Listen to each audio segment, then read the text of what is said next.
I am Dr. Rakesh Kumar Tak, Associate Professor, SPC Government College Ajmer. Today we will deal with carbohydrates, and especially in carbohydrates we will deal today with formation of ethers, अर्थात ईथरों का निर्माण किस तरह से किया जाता है, उस संबंध में हम आज बात करेंगे।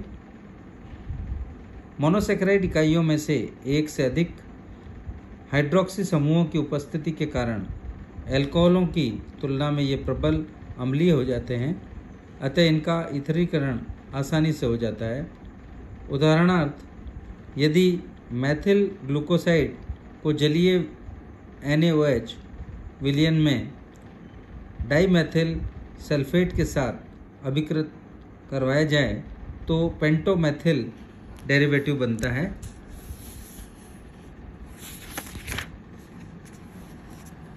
जो कि इस तरह से बनता है। मैथिल ग्लूकोसाइड लिया हमने और मैथिल ग्लूकोसाइड में से -H2O किया, तो यहाँ पर देखिए ऑक्सीजन जो है वो CH3 पर शिफ्ट हो गई और वहाँ का जो डबल बॉन्ड है वो आगे शिफ्ट हो गया, और इस तरह से जो मैथिल ग्लूकोसाइड है वो कन्वर्ट हो गया है। यदि हम बार बार मैथिलीकरण कराया जाए, इसका मैथिलाइजेशन कराया जाएगा, तो यहाँ पर देखिए कि जो ये रिंग स्ट्रक्चर है, इसमें सबसे पहले हम इससे पेंटामेथिल डेरिवेटिव प्राप्त कर सकते हैं। जो पेंटामेथिल डेरिवेटिव है में C2, C3, C4, C5 के अलावा C6 पर स्थित मेथॉक्सी समूह जो साधारण ईथरीय समूह है, अतः तनु जलीय अम्लों में स्थायी होते हैं।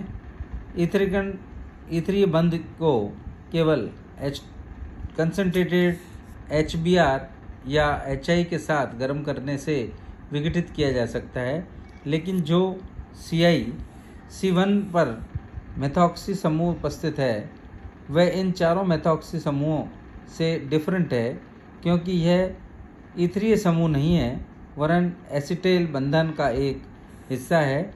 यह ग्लाइकोसिलिक अम्ल बनाता है, ग्लाइकोसिडिक अम्ल जो है वो बनाता है, अतः यह तनु जलीय अम्लों को आसानी से जल अपघटित कर देता है और 2, 3, 4 पोजीशन पर, इसके साथ साथ 6 पोजीशन पर टेट्रा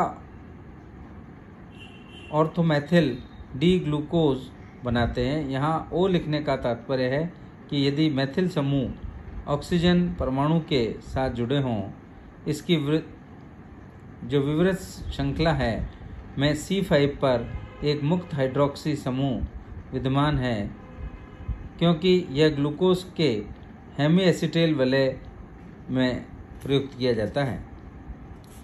यहाँ पर हम यदि पेंटामेथिल डेरिवेटिव लें और -H2O करें, तो यहाँ पर देखिए कि यहाँ पायरेनोज रिंग बन जाती है और ये एक जो इसका रिंग स्ट्रक्चर है वहाँ से एक ऑक्सीजन पर हाइड्रोजन जुड़कर ये एक ओपन चेन बना देती है, अर्थात ये 2, 3, 4, 6 टेट्रा मैथिल डी ग्लूकोज बनाता है।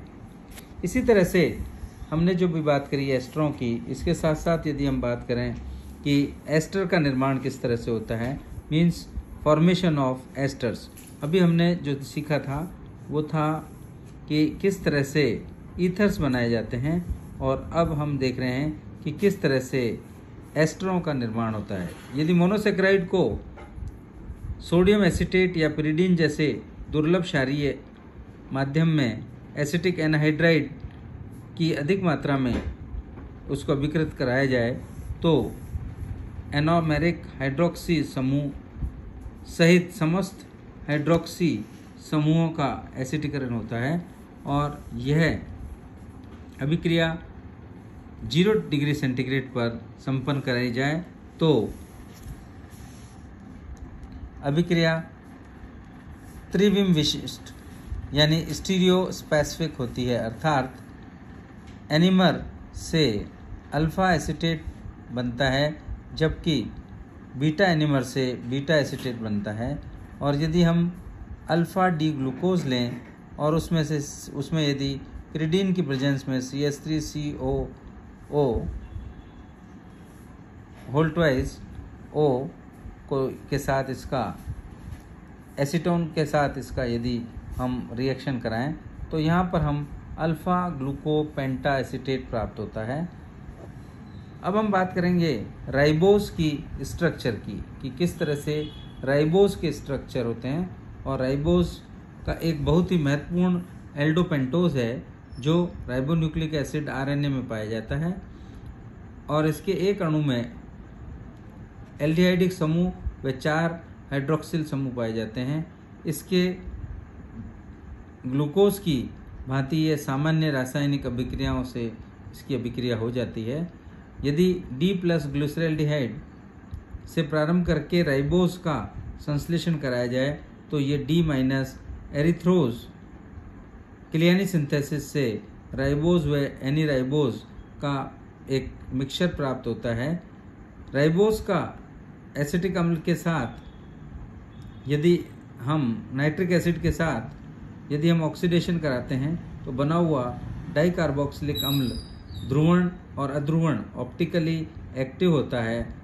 इससे निष्कर्ष यह निकलता है कि राइबोस की संरचना जो नीचे दिया हुआ है पिक्चर उसके आधार पर होती है, जैसा कि दिखाया हुआ है। एन